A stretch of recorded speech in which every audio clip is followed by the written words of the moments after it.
Olá pessoal, sejam bem-vindos à parte número 2 da nossa aula de autoencoders.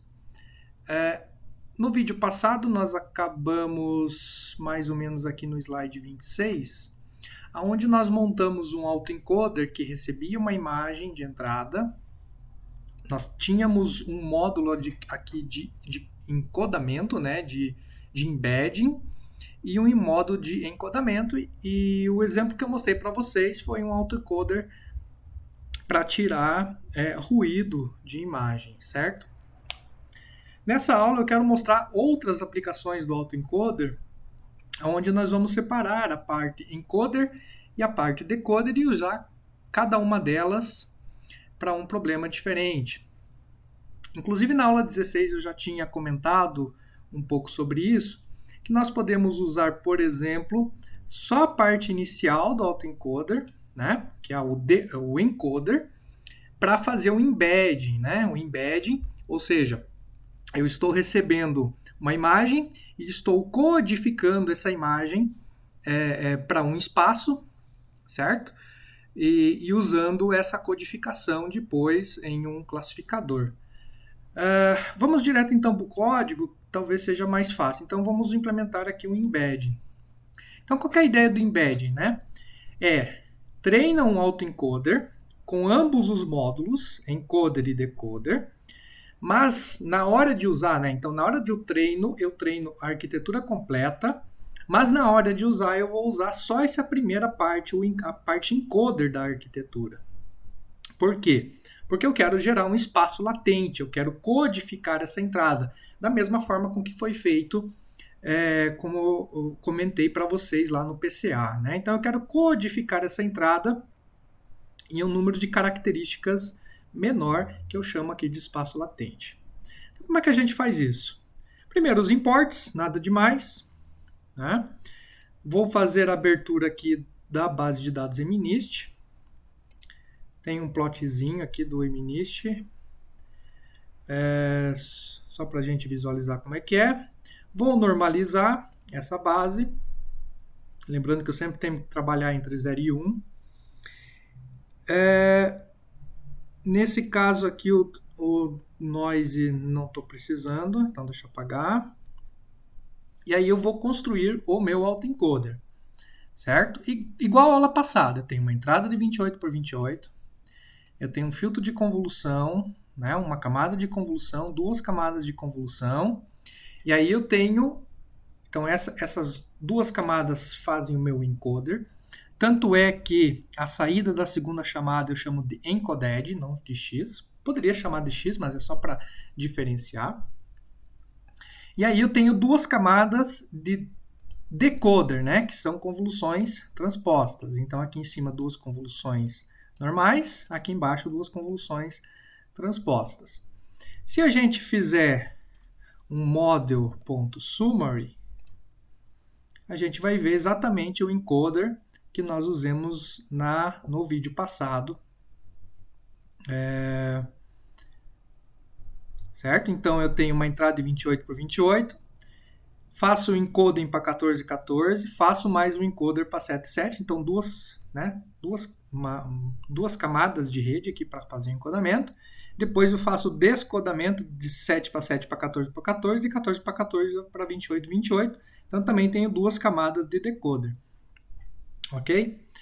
É uma arquitetura bem simples, né? Então a gente não vai esperar resultados maravilhosos com uma arquitetura pequena dessa. Mas a ideia é ser aqui o mais didático possível. Então aqui eu crio o meu model, onde a entrada é meu x input, está definido aqui em cima, e a minha saída é meu último x aqui da última camada. Então esse é o modelo do meu encoder, do meu autoencoder total, né? Quando eu digo total, eu estou imaginando todo ele, tanto a parte encoder como decoder, até porque eu saio aqui do x input, que está lá no começo da rede, e chego aqui no x, que é a última vez que ele aparece aqui no fim da rede, né? Mas, ao mesmo tempo, eu posso criar um segundo modelo, ok? Dizendo que a minha entrada é o mesmo x input, mas a minha saída agora é o encoded, que está aqui justamente o meu espaço latente, minha saída logo depois das minhas duas primeiras camadas. Então eu estou criando dois modelos, né? Essa facilitação aí vem pela orientação de objetos, né? Pela paradigma funcional aqui do Python também, aonde apenas definindo essas camadas eu consigo definir basicamente duas redes neurais, como se fossem duas redes neurais. Tem o compile, tem o summary, então o summary do model é o autoencoder completo. Agora, se eu colocar aqui encoder, apenas o encoder, o sumário apenas do encoder é apenas o quê? A entrada 28 diminui para 14 e diminui por 7, e o 7 é a saída final, justamente porque o encoded aqui é a saída final deste modelo que eu chamo aqui de encoder, né? Então, basicamente, tenho dois modelos. Qual que é a vantagem? A vantagem é que quando eu fizer o fit deste modelo de cima, que está aqui embaixo, né, model.fit, quando eu fizer o fit do model, ele, por usar as mesmas camadas, já vai também estar fazendo o fit do encoder. Tá? Bom, para treinar esse modelo, como a gente viu lá passado, o que eu preciso? Eu preciso dar o x de entrada e o mesmo x de saída. Como aqui não é uma aplicação de tirar ruído, então eu dou o mesmo x para a entrada e para a saída. Opa, errado. Então vamos lá. Então o xtrain como entrada do modelo, o fit, e o xtrain como saída também. Certo? Então a mesma entrada eu apresento para a saída. Por isso que a gente diz, de novo, né, que esse aqui é não supervisionado, porque eu não uso os rótulos y para fazer o treino. Ok? Então vamos fazer o treinamento. Vai demorar um pouquinho, eu coloquei 30 épocas. Esse modelo é bem pequenininho, então talvez a gente não espere muito resultado. Tá? Devia ter colocado um pouquinho menos, né? Mas tudo bem. Bom, nas avaliações, depois eu vou fazer o print aqui, mas se eu acessar o segundo layer do meu autoencoder completo, o que eu espero? Eu espero ter os mesmos pesos do segundo layer do meu encoder. Ok? Porque, afinal de contas, eles são a mesma rede, eu só separei eles em objetos separados, né? Eles têm a mesma entrada, até a segunda camada eles são idênticos. A única coisa é que o meu encoder não tem mais de duas camadas, ele tem apenas duas camadas, certo? Então, a hora que eu faço o print dos pesos, né, no caso aqui só dos bias, senão ia printar muito peso, os pesos do layer 2 do meu modelo e do layer 2 do meu encoder são o mesmo. Já o layer 3 do meu modelo, o layer 3 do meu encoder, né, layer 3 do autoencoder existe, porque o autoencoder como objeto, né, completo, ele existe. Já o layer 3 do encoder, ele não existe, porque o encoder é só esta parte aqui. Né? Então, eu acabo, mas percebam que os pesos são exatamente os mesmos. Né? Se eu colocar layer 1 ou layer 2 aqui, a gente vai ver exatamente os mesmos pesos. Tá? Então, são dois modelos.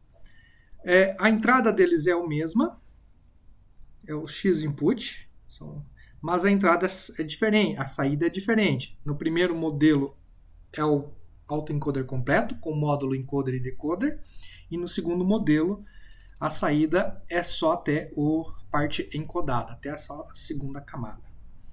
Ok? Então o que a gente vai fazer aqui, né? Primeiro vamos ver o shape. Eu vou usar isso aqui para fazer classificadores. Então, qual que é a ideia? A ideia é usar este espaço latente. Deixa eu até apagar todos esses rabiscos aqui. A ideia é usar esse espaço latente para entrada em um classificador. No caso, uma CVM, um KNN, um Random Forest, qualquer classificador que a gente imaginar. Então, a primeira coisa que eu tenho que fazer é o seguinte. Para usar num classificador tradicional, quando a gente fala em classificador tradicional, pense lá na regressão logística, no Adaline, que a gente viu lá no começo das aulas, eu não posso ter esse tipo de shape aqui, né? 10.000 por 28 por 28. Eu tenho que linearizar essa imagem. Então eu faço um reshape aqui tanto do base de treino como a base de teste. Ok? E aí eu vou ter... Aí eu vou ter o que? Eu vou ter esse novo shape, né? O shape pixels, na forma de 784, porque é 28 por 28. Ok? Assim como o teste também, 28 por 28. Aí depois eu vou usar classificadores tradicionais. Poderia usar uma rede neural? Poderia, mas só para ficar bem claro, eu vou usar um classificador gaussiano. Tá? Não vou explicar o que é esse classificador, fica para um outro curso. Mas basicamente eu vou ter que fazer um fit, passando o quê? Passando os pixels como características e passando o Y. Veja que aqui eu já uso o Y, né? Porque o meu autoencoder eu já treinei, e treinei ele de forma não supervisionada. Por quê? Porque eu não uso o Y aqui no treino do meu autoencoder. Agora eu estou querendo criar um classificador tradicional, supervisionado, então nesse momento aqui eu vou acabar usando o meu Y. E aí, da mesma forma que as redes neurais, esse classificador tem um fit e tem um predict. E vou calcular a acurácia. Então, quando eu fizer uma aplicação que usa os valores dos pixels de forma pura como entrada, né, do meu classificador, ó, pixels, train pixels, né, são os pixels simplesmente da imagem como entrada do meu classificador, eu obtenho aqui 56% e 55% de acerto no treino e no teste. Ok? Tá, professor, mas o que isso quer dizer? Não quer dizer nada. Quer dizer que agora eu vou usar a transformação de PCA. Lembra que a gente comentou nos começos das aulas? Que o PCA eu faço o quê? Eu faço uma transformação dos meus dados para depois poder descartar algumas características. Ok? Então eu vou fazer o seguinte, ó. Eu vou fazer um reshape de novo, porque o PCA não trabalha sobre matriz. Eu vou fazer uma aplicação, criar um objeto de PCA onde ele vai me retornar um espaço latente, ou seja, um espaço de menor dimensionalidade do tamanho 77 por 8, que é 392. Então vocês vejam que o número de pixels originais era 784. E agora eu vou reduzir essa dimensionalidade da imagem para 392, que é esse tamanho aqui. Professor, por que 392? Só porque é o tamanho do nosso autoencoder também, para deixar igual para a gente poder comparar. Então o PCA tem um fit, né? Tem o transform, então eu faço o fit usando os dados de treinamento, faço o transform usando os dados de treinamento e teste, printo o shape, né? Então eu vou ter 392 características no caso, e aí eu faço de novo usando o classificador gaussiano. Como entrada agora, eu estou dando como entrada as principais componentes que saíram no meu PCA, né? Então esse X-Train PCA, ele saiu aqui de cima, ó, desta linha, né? As principais componentes, ou seja, eu fiz uma transformação, então o método PCA fez uma transformação, ele fez uma rotação dos meus dados, de forma a deixar o vetor, né, o principal componente de maior variação no primeiro eixo, e depois ele fez uma redução de dimensionalidade para 392, e é esse tipo de informação já com dimensionalidade reduzida que eu estou colocando dentro do Naive Bayes como fit. Ok? Dou um predict, calculo a acurácia, está aqui, 75% e 76%. Ok? Isso aqui é exatamente o que eu venho falando para vocês sobre Feature Engineering, né? Fazer as características na mão.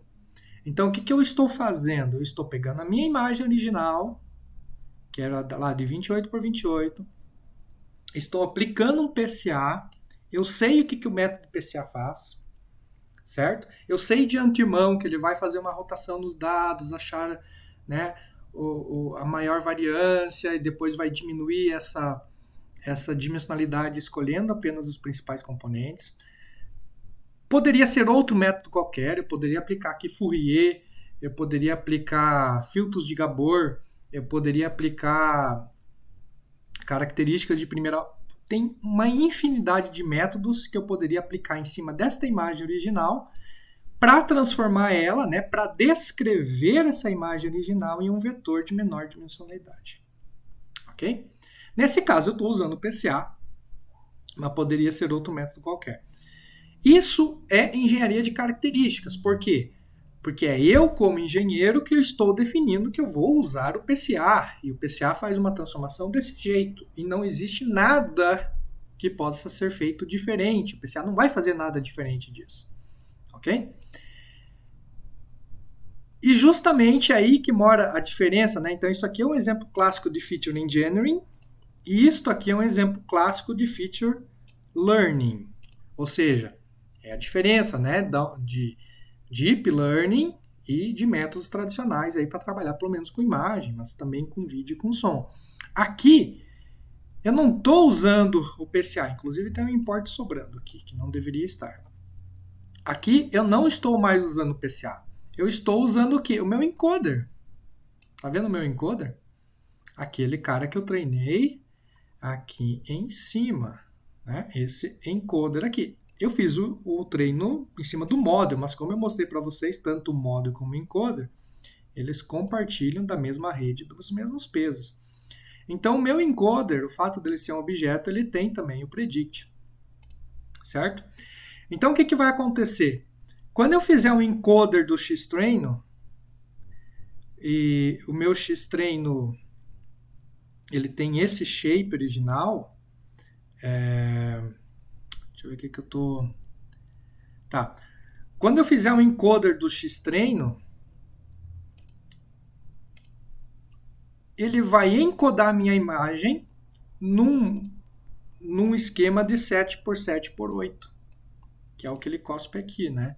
Então, xtreino.embedding.shape, ele vai encodar a minha imagem 7x7x8, aí de novo, né? Eu só vetorizo isso aqui, que fica 392 para deixar igualzinho ao PCA, certo? E aí eu uso esses 392 características dentro do classificador bayesiano, normal. O fato é, esse encoder aqui, ele é um encoder inteligente, porque a transformação que ele fez não foi nem uma transformação por Fourier, nem uma transformação por PCA, nem uma transformação por outro método qualquer. Foi uma transformação aprendida de forma inteligente com os dados. Ok? Inclusive, eu poderia fazer o treinamento do meu encoder e da minha rede neural ao mesmo tempo, de forma a maximizar ainda mais essa saída. No caso aqui, não ficou muito bom. Ficou 62% contra 75% do PCA, mas contra 50% das características puras. Mas é porque o nosso encoder também é bem simples, né? Tem só 2 camadas. Enfim, tem um monte de problemas aí. Mas dá para melhorar bastante esse resultado. Então, eu acho que para quem realmente quer entender a diferença de Deep Learning para uma aplicação tradicional de visão computacional, acho que aqui é um excelente exemplo, entendendo o que está acontecendo aqui, é bastante importante. Então, de novo, aqui eu uso transformação PCA, aqui eu uso transformação via meu autoencoder. PCA faz algo que eu já sei o que esperar dele, né? Ele vai fazer a rotação e criar as componentes principais de forma que maximiza a variância. E a transformação que o meu autoencoder faz nos dados, eu simplesmente não sei. Ele vai aprender com os dados. Tá? E aí o que eu falo para vocês que eu estou usando, né, o meu espaço latente, eu estou usando isso aqui, né? Na verdade, aqui não é 32 dimensões, no meu exemplo são 392 dimensões, mas eu poderia fazer com 32 dimensões, é só mudar a quantidade de filtros e tal, né? Então eu estou usando isso aqui como entrada para um classificador, certo? Tá aqui, ó, o embedding, né, que está saindo aqui de cima. Claro que tem uns reshape aqui no meio, só para vetorizar e tudo mais. É o que está entrando aqui no fit do meu classificador. Ah, professor, por que você usou Naive Bayes aqui e não usou uma rede neural? Poderia. Eu poderia simplesmente usar uma rede neural, fazer mais uma rede neural e usar isso como entrada na rede. Tá ok? Assim como vocês viram, né?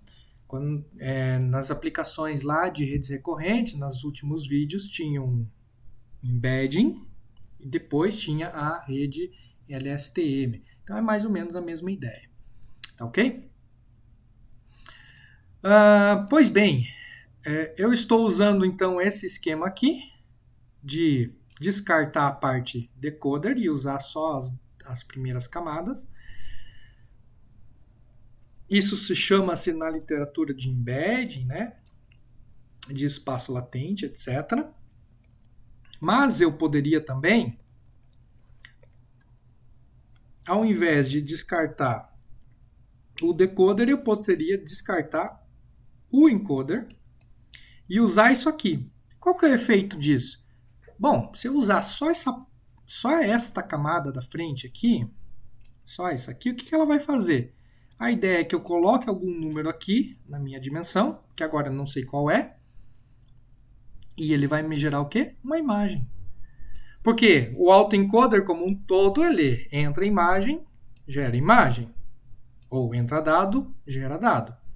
Se eu estou descartando a parte de codificação, e se eu colocar algo codificado, ele vai ter que me gerar alguma coisa. Que bacana. Isso a gente chama de decoder. Então, aqui a ideia do decoder é o seguinte, eu vou descartar essa primeira parte. Aliás, de novo, né? Eu vou treinar o autoencoder como um sistema completo, mas na hora de usar, eu descarto a primeira parte. Então, conectando aqui no kernel, baixando base de dados, tudo igualzinho ao exemplo anterior, não tem nada de diferente. Normalizando os dados, parte de ruído eu não vou precisar, então deixa eu tirar. Eu aproveito e deixo tirar aqui do outro antes que eu esqueça. Ok? E aí eu vou buildar meu autoencoder. De novo, ó, entrada 2828, duas camadas de convolução, duas camadas de encoder, né? Aí eu vou ter meu espaço latente aqui nessa variável encoded, dois layers de desconvolução, de convolução transposta. E aí eu tenho o meu model aqui, que é o meu encoder completo, né? Onde a entrada é o X input lá em cima e a saída é o X final aqui embaixo.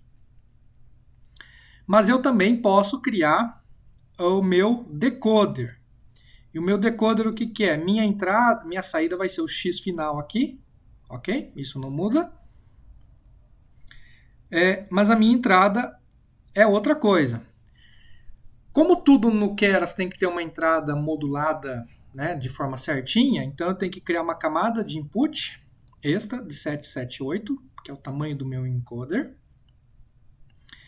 Eu tenho que essa entrada encodada ela tem que ser encaminhada para o layer -2, né? Ou seja, esse layer aqui. A saída deste layer tem que ser entrada desse outro layer e a saída desse último layer tem que ser a saída final do modelo. Ok? Então, deixa eu rodar aqui. Então, o modelo autoencoder está completo. Ó. Encoda para 14, encoda para 7, desencoda para 14 e desencoda para 28. Agora, quando eu coloco decoder, sumário do decoder, eu tenho a entrada já é 77 por 8, que é o miolo do meu autoencoder, decoda para 14 e decoda para 28. Então, eu só tenho a parte decoder aqui, certo? Como é que eu consegui isso? Criei uma entrada porque originalmente essa parte aqui do meio não é entrada, né? A entrada é só essa cara aqui, então eu tenho que criar um placeholder aqui para colocar essa entrada, certo? Antes eu tinha um placeholder aqui, agora não tenho aqui, então eu tenho que criar um placeholder para fazer essa entrada. E depois conectar essa entrada ao quê? Aos layers já treinados, ao mesmo layer que está aqui em cima, né? O -2, que é esse cara, e o -1, que é esse cara. Poderia fazer com um for, inclusive, né? Ok? E daí a saída é o meu x, que é esse cara aqui, e a minha entrada é meu input. Tranquilo. Vou treinar. Veja que, de novo, eu estou fazendo o treino em cima do autoencoder completo. É model.fit, não é decoder.fit. É model.fit. Ok? Passando o quê? Xtrain, xtrain. Então, o meu treinamento eu apresento xtreino como entrada desejada e o mesmo xtreino como saída desejada. Ele vai treinar. Aqui, de novo, na hora dos pesos, né? Agora, os layers, os números não vão bater, né? O primeiro layer do meu decoder, na verdade, vai ser o terceiro layer do meu autoencoder. Por quê? O primeiro layer do meu decoder já é o input. Já é aqui o terceiro cara, né? Desculpe, deixa eu ver. O terceiro é igual ao primeiro. Então, o primeiro layer do meu decoder, que é o input, é igual ao terceiro layer já do meu autoencoder completo, que é esse cara aqui de cima. Ok?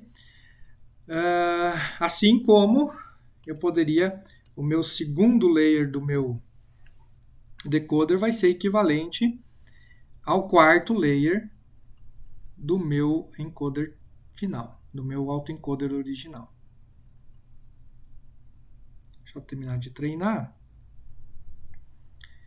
Posso dar um print nos modelos, tá vendo? São os mesmos pesos. O segundo layer do meu decoder vai ser igual ao quarto layer do meu autoencoder completo. Tá aqui. Assim como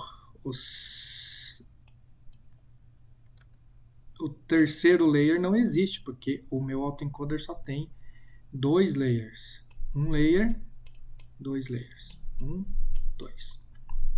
Certo? Descartando o input, obviamente. Então, o meu terceiro layer do meu autoencoder completo é igual ao primeiro layer do meu decoder.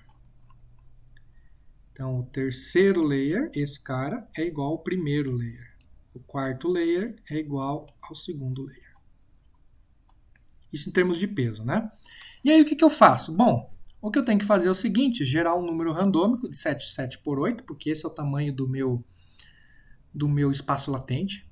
Idealmente, isso aqui deveria, inclusive, ser bem menor, né? E aí, eu só coloco esse 1 na frente para ficar num shape de 4D, né? De um tensor 4D. E aí eu posso usar o decoder. Perceba, na hora do treino, model é o meu encoder completo. Na hora que eu compilo o model, é o meu encoder completo. Então eu sempre treino usando o meu autoencoder completo, mas na hora de usar eu uso apenas a parte decoder. Então eu insiro essas variáveis aqui dentro e daí eu dou um show. Esperando o quê? Eu esperaria que saísse um número. Obviamente não saiu o número. Se eu gerar 10 imagens, né, vão ser 10 imagens bem parecidas e bem ruins, na verdade, né? Nossa, professor, eu esperava que saísse um número aqui. Eu também, tá? Eu também esperava que saísse um número, mas o autoencoder não é muito bom para fazer geração de amostras, tá? Já vou explicar isso para vocês. Então, que tipo de autoencoder a gente tem? A gente tem algumas coisas que a gente pode avançar. Por exemplo, você pode colocar dropout no teu autoencoder. E aí você força com que a rede aprenda características redundantes. A mesma ideia do dropout tradicional. Se você desliga algumas camadas, alguns filtros, você força com que outros filtros aprendam sobre uma mesma característica. O autoencoder para tirar ruído, inclusive a gente implementou, né? Tem a imagem, adiciona o ruído e a entrada da rede é uma imagem com ruído. Né? Dá para colocar dropout, inclusive, para melhorar os resultados. Enfim. E eu tenho a ideia de autoencoders esparsos também, aonde o meu loss vai ser medido de forma um pouco diferente. Eu não vou olhar para o loss só aqui na saída, e sim eu vou misturar o loss da saída, que é o meu encoder-decoder aqui. Você vê que essa função aqui diz o seguinte: eu entro com X no meu encoder, certo? Deixa eu até pegar outra coisinha. Então eu entro com X no meu encoder, e é o resultado do meu encoder, eu aplico o decoder. Isso aqui é tradicional, é o loss tradicional MSE lá, né? Mas eu tenho mais só a parte do encoder de X, só isso aqui. Né? Inclusive módulo aqui, então é uma L1, né? É um penalty L1 adicionado ao penalty MSE. Só que esse L1 é calculado apenas em cima das características latentes, né, do meu embedding. Isso força com que várias das características sejam zeradas aqui no meio. E a ideia, então, é que cada variável latente aprenda uma determinada característica e não ative para as demais. Então, essa é uma ideia bastante interessante, que poderia ser usada para melhorar o autoencoder. Né? O que tem que fazer aqui? Tem que colocar um penalty de L1 aqui no meio e adicionar esse penalty de L1 na função de loss final. Tem que mudar a função de loss. E uma outra alternativa é usar o variational autoencoder, aonde em vez de... Aqui a gente está minimizando MSE, né? Mean Squared Error.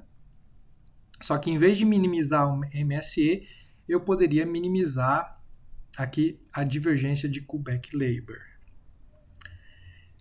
Isso aqui eu vou separar uma aula só para trabalhar com autoencoders variacionais, mas eu já adianto. Esses autoencoders variacionais, esses caras são muito bons para fazer o que a gente não conseguiu fazer aqui, que é gerar imagens aleatórias. Por que eu digo aleatórias? Porque eu quero entrar com algo aleatório lá no meu espaço latente e quero que gere alguma coisa condizente. Aqui não está gerando nada condigente. Então, o meu variacional autoencoder já resolve esse problema do sample generation. Ele já é melhor justamente para fazer geração de amostras interessantes. Tá? Vou separar uma aula só para isso. E também, na sequência, nós vamos ver as redes GAN, que servem justamente para fazer essa geração de amostras de forma muito mais eficaz ainda do que os autoencoders variacionais. Tá ok? Espero que a parte de autoencoder básico tenha ficado bastante clara. Recomendo dar uma boa olhada nas implementações, brincar bastante, né? Colocar mais camadas, tirar mais camadas, criar um encoder e um decoder mais poderoso, né? Entender bem a parte de embeddings, e que eu acho que isso tudo leva a um entendimento bastante bacana dos próximos conteúdos. Tá ok? Até mais.